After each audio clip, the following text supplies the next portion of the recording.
Penultimo appuntamento sabato sera e domenica pomeriggio della stagione al Pirandello di Agrigento con la rappresentazione teatrale Classe di Ferro di Aldo Nicolai,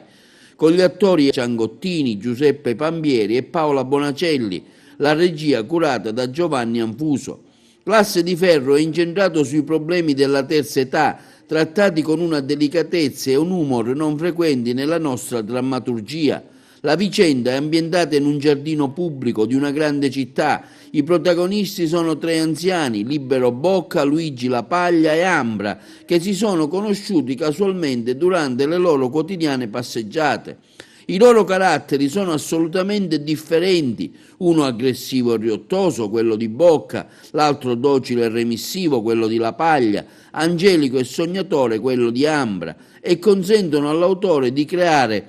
un quadro quanto mai attuale del mondo degli anziani, in un mondo solo apparentemente semplice e spensierato, ma che in realtà è carico di malinconie, di passioni violente, di aspettative, di delusioni profonde, timori e insicurezze. Dopo una prima descrizione trionfalistica dei propri cari, viene alla luce un po' alla volta la confessione amara di essere divenuti ormai un peso per i figli e per i nipoti, il timore di appartenere a un mondo ormai scomparso, la consapevolezza della propria inadeguatezza e la conseguente paura di venire abbandonati in un ospizio. A questo punto Bocca e La Paglia progettano una fuga in piena regola, una sorta di evasione dalla grande città, tagliando i ponti con il loro passato per approdare in un piccolo paesino di provincia, una sorta di terra promessa dove poter finalmente conseguire quella felicità cui hanno sempre teso ma che mai hanno conseguito.